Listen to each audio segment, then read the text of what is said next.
Welcome back to our complex sticker tutorial. Today we're going to be doing the final step, weeding and putting everything together. Step 1, go to the room with better lighting. Step 2, we need to remove our pieces of vinyl from our Cricut mat, using the hooky, also known as the weeding tool. Yeet. Step 3, weeding the first half of our design. For this one we're just taking off the outer edge, just like that. Now on to the hard part. Step 4, take out every single piece of negative space you can off your design. Make sure the little pieces don't go astray.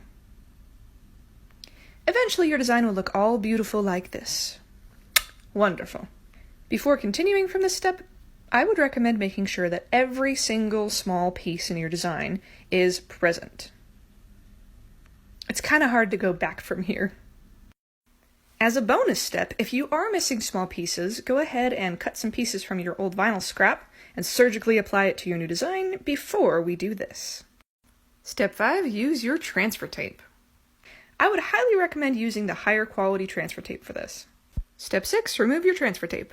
You're going to use your scraper tool to scrape this on the front of your design. On the front side, you want to scrape out any extra bubbles and make sure there's good contact on the front side. Then go to the back side and scrape all of the bubbles out of that as well. Step 6, remove the vinyl backing. This can be a pain in the ass, especially when you're trying to peel it off and the transfer tape doesn't work very well. To fix this, you kind of have to rub your scraper along those edges until you have something beautiful like this. Now that our design is weeded and ready, time for step 7, aligning things. This is when your steady hands will be needed. I highly recommend using a scraper to apply this and being very slow and gentle. When that's done, you can peel off the transfer tape. Step 8. We're going to cut the outside of our vinyl and leave a little pull tab so it's convenient for our customers to take this sticker and apply it wherever they need. And with that, our beautiful sticker is finished. All pieces are present, there is a good seal around the sticker, and we are good to go. If you enjoyed this video, please let me know so I can make more in the future. Have a good day. Bye.